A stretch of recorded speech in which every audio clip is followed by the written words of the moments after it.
Hi, welcome to Fighting Talk. I'm Kudo Mal. I'm on a mission to spread the news of Kudo in the UK, but also the benefits of being a martial artist. In this episode of Brew with the Crew, we meet Karl Butler and talk about bipolar and the difficulties of managing mental health. So this is Karl Butler. Karl trains at Gojin and Kudo Academy. He trains in both Kudo classes and the karate classes, and actually is one of the biggest supporters that we've got in the club and has been for a long time. Welcome, Karl. How you doing? Just quick check, my friend, before we start. You need to be a up. We've got the we got the Kudo head. Oh, we got the international one on there. That's our Kudo Wales. You know, everybody loves that hoodie. Oh, that's amazing. That's the jealousy. Talking about that. This T-shirt is from Ren. I sported the other one I got from Ren, so this is actually the Ren T-shirt. Excuse me, I'm not in prison or anything. I've kind of been barricaded in away from the baby. So, yeah, Karl, you got nominated by Ben for some Fighting Talk. I know, I really appreciate that, Ben. Thank you. And I've been thinking about a few things, and you know what you can offer in each person. So these daytime ones, if you like, the Brew with the Crew, which is where's your brew? Yeah, Brew with the Crew, coolest dad. Oh, Father's Day present. Yeah, for my eldest. It's not very sentimental, but she bought it for me, and so it means a lot. Nice. So yeah, that's nice. Yeah. So so Brew with the Crew. So the thing really is to talk about things that are close to our heart, issues that other people could learn from, and unlike some of the bigger clubs out there, you know, we get to know each other really well. So this is before anybody starts thinking that this channel is just about all our members who've got a disability or something. It's just everybody has got their own fight, right? Every single one of us has got their own fight. It's actually whether we talk to people about it, and we do. You know, that's definitely one of those things that we benefit from. So definitely family. Yeah. So Karl, we talk with Ben about his visual impairments. You know, he's a legend, isn't he? No, he's amazing. So well. He's just, it's no fear in him at all, and he just gives everything on the mats. It's amazing to see. I've had some great sort of emails from people, you know, they were quite amazed at the fact that, you know, he struggles on through and what he actually battles through to, you know, to come training. So that's kind of the lead in, I guess, for you, all right? Because we, you know, it's been a while now, but you told the guys at the club that you have bipolar. That's right, yeah.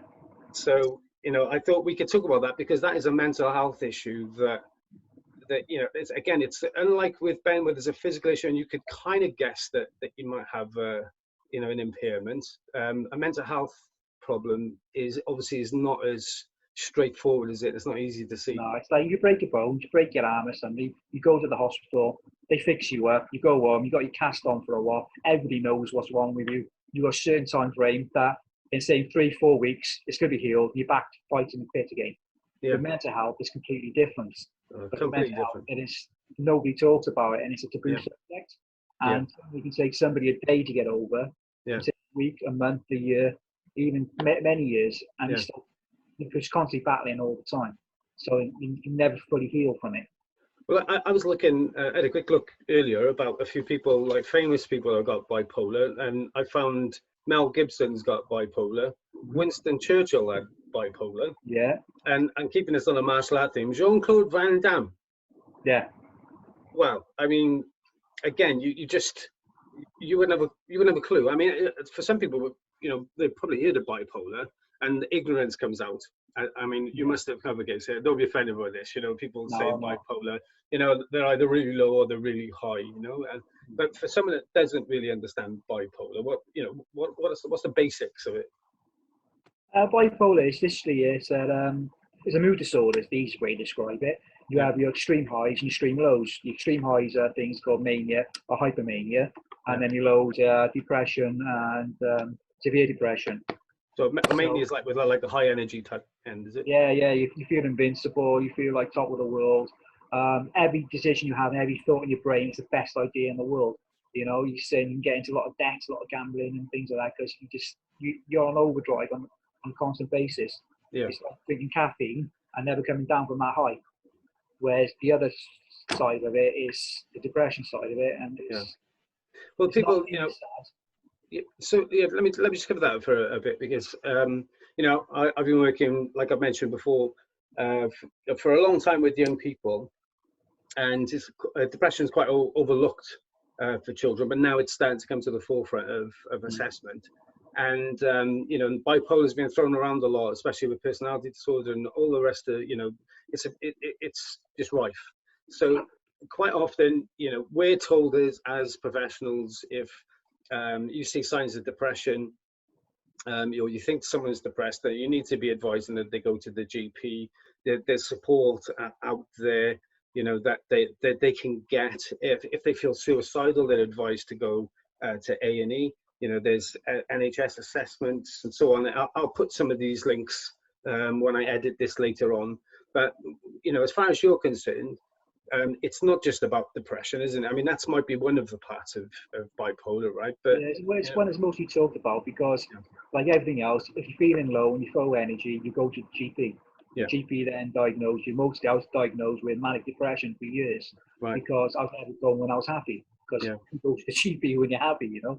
Yeah, true. Do it, do. So they see the one end sort of thing. Yeah. So, but it was my family were noticing patterns, and whether I say to anybody else, depression, bipolar, personality disorder, anything you got, it's accepting it. Once you accept it yourself, then you're willing to get the help. Until you can accept it yourself, doesn't matter what people say to you and how many people are willing to stand there and help you and give you all the information in the world. It means nothing until you're ready to do it yourself and make that step forward. So you were talking before when we talked about the kind of suicidal end of depression, that there's a different service, right, for kids and for adults to do a text. Yeah, definitely. Said a lot of people with depression or that, the last thing they want to do is have a conversation with somebody. They shut themselves off from the world, from people, loved ones, and all that. But there's a new app now you can use. You can actually text. Right. Okay. And you can have it, and they'll text you back, and you can have a text conversation. Which, you know, kids these days, they've got the phones in hands 24/7. All they do is text all day long, even their friends and all that. So having that facility to be able to text somebody when you're feeling low, it's just phenomenal. Well, I mean, that was the, you know, when I had a look to see if the Samaritans were still offering the same service, you know, it's free of charge to be able to call the Samaritans. You know, it's got 116123, and it's 24 hours, you know, a day, 7 days a week, which is great, isn't it? So I'm going to take a look later for that service, and I'm going to pop that up as well, because, you know, you have to reach out, and there's a lot more people out there that have got to that point that would never tell anyone, because they're going to get judged as if they're weak and so on, right? But so can you, I mean, as far as we talked about the comparison between the two, but what's the two biggest challenges for someone that's got bipolar, would you say? Again, the biggest challenge in itself, from a personal point of view, is acceptance. It's literally, you tell some people and they look in horror at you when they run away. It's just constantly feeling you're judged constantly.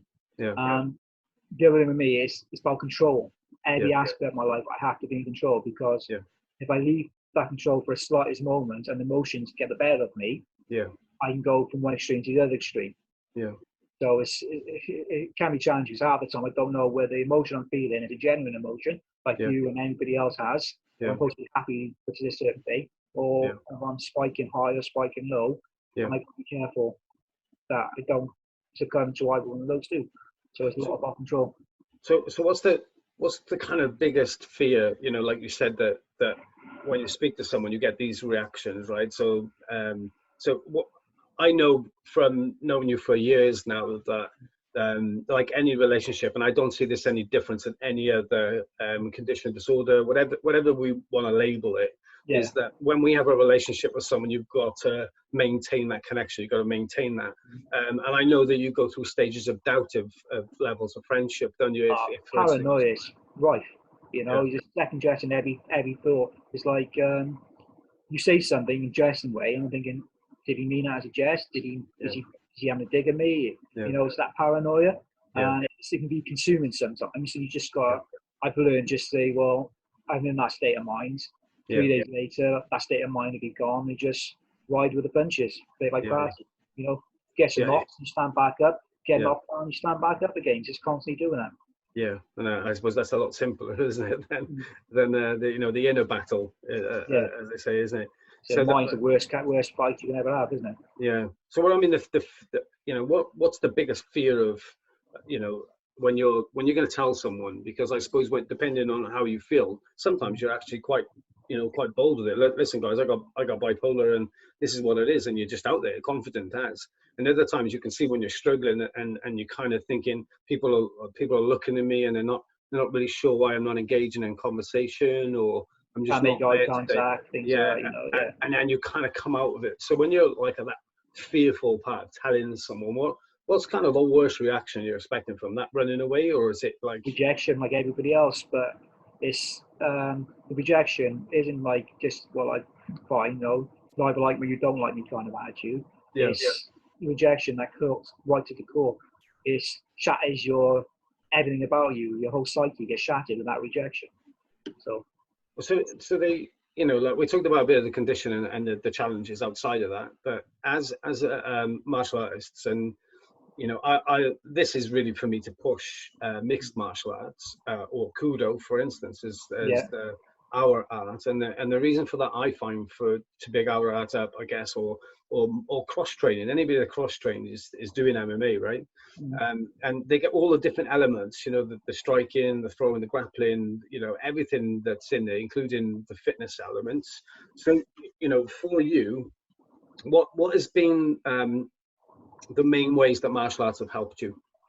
I say mostly it's focus, because like any martial art, you have being punched and kicked and hit, you've got to focus on what's happening around you to be able to dodge them, you know, parry them, whatever. You know, you need to be that focused.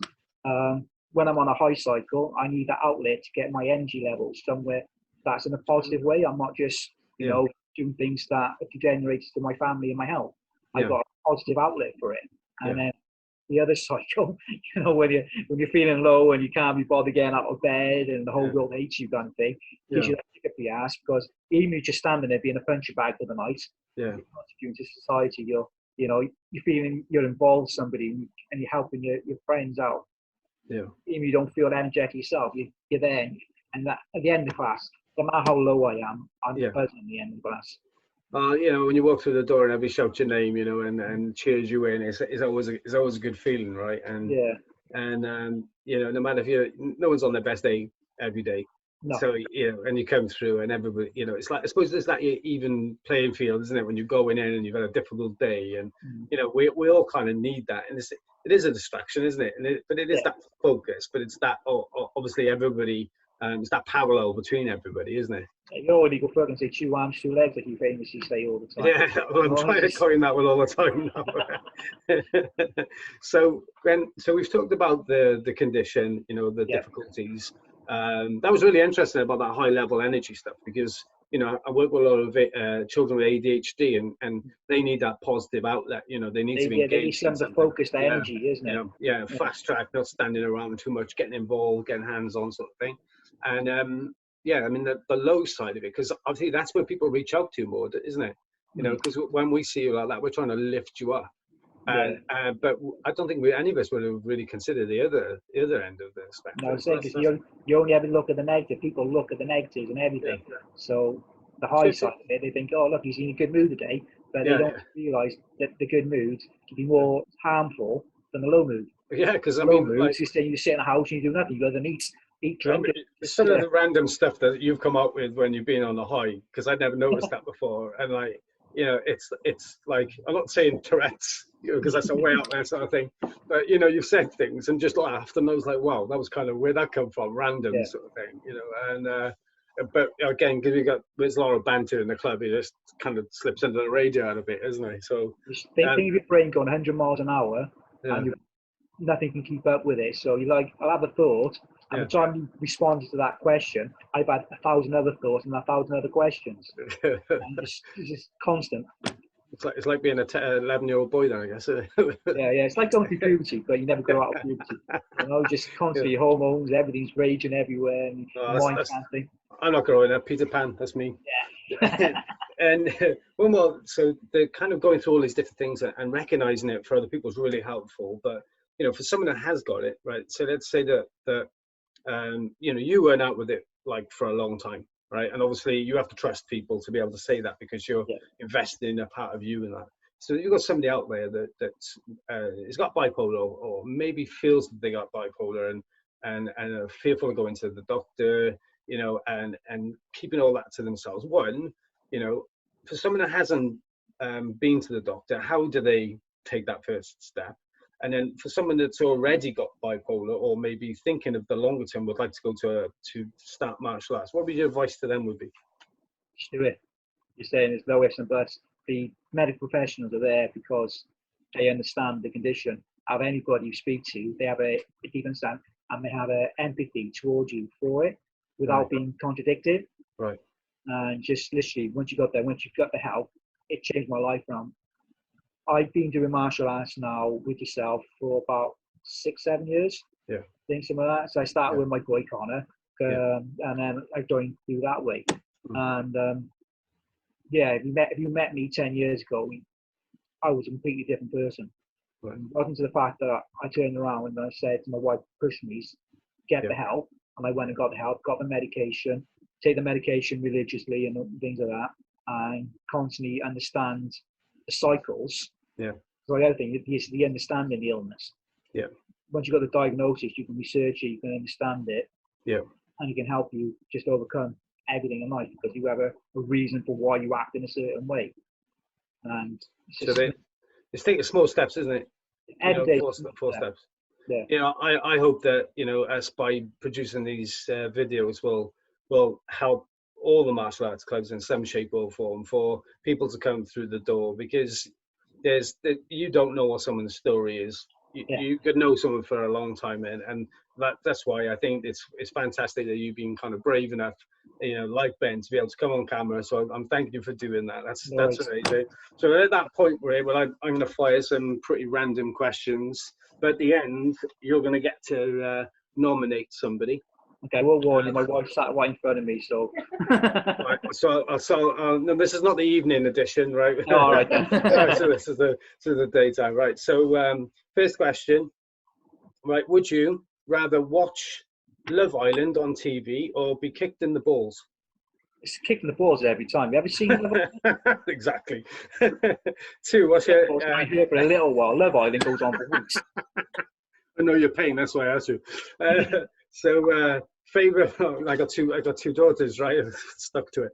So favorite martial arts film. Favorite martial arts films. It's Ip Man. It's the same as Ben. I've seen Ip Man 1, 2, and 3 now. First time I watched it was a Karate Camp. I just fell in love with it. I say you're starting Wing Chun next week then. Okay. What's sorry, Lisa, if you're in the background. What's the weirdest thing you've done on a date? Unless you want to tell us something about when you were Lisa. Weirdest thing I've done on a date. This is PC now, isn't it? Keep it open. Yeah, this is daytime serious stuff, my friend. It's probably leave a date to go on another date at the same time. Oh, player. Oh. Yeah, you're gone now. Your marriage is over. Right. Well, the thing is, though, I was seeing a girl, and I was in a pub with her, and Lisa, who's now my wife, phoned up and had to go me for seeing her, so I left and then met Lisa. Oh, see, that was cool. That was good. You got that one. Right, okay. If you had a superpower, what could it be? Superpower? Yeah.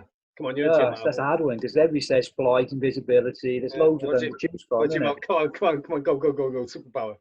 No, superpower, I said, is probably intelligence. Intelligence? Wow, okay, fair enough. Dish me some of that. Anyway, right, if you change your name, what would you change it to? If I change my name, it's got to be before Watershed.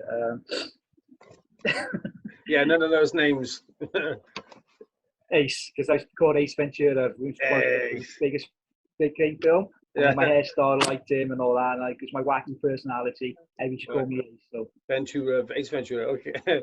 Sweet or savoury? Ooh, bit of both, really. You can't have one without the other, can you? I know you don't like curry. Curry and a Coke, can't beat it. So sweet or savoury? Come on. Savoury. Savoury. Striking or grappling? Grappling, because my size. Choked out or knocked out? I think knocked out, it'd be more dignified than choked out. So I'll go for a knockout. Knockout, okay. And last one, what's been the best martial art event that you've attended so far? Best martial events? It's probably the first time I went to camp. The coaching and Kudo Academy camp. Yeah. They've never done anything like that before. It's very new to the club at the time. Yeah. Just everybody made you feel so welcome. We had people from France. We had loads of people there, and it's just phenomenal. And so memories that happened now, and it lasts my lifetime. Well, hopefully we'll be able to do that again. It's great. And for anybody that's watching this, it's an open camp, and we have karate instructor, judo instructor, jiu-jitsu instructor. We did a bit of capoeira, and we got round. We live on the coast, so we were down, the beach, and did a bit of tai chi down the beach. It was fantastic. So you just got to be super open-minded. And dive in the sea. Yeah, that was cold, wasn't it? And then we got kicked out by the Coast Guard. All right, Karl, last one then. And so, who are you going to nominate for the fighting talk?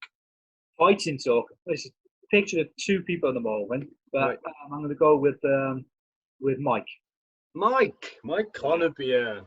I'm really interested to see what he's got to say. Well, that's be interesting because he got knocked off his bike. He got run over. So 2 days ago. So hopefully he's recovered for the conversation, and it's going to be all good. Well, thanks for that, Karl. That was really educational. I hope if anybody sends me any messages about bipolar, we'll have a chat about that. And we can hopefully point people in the right direction. So keep training. Always happy to help. We'll be back soon, hopefully, back in the dojo, hopefully, or outside training, whatever it's going to be. But thanks very much. No worries. Take care.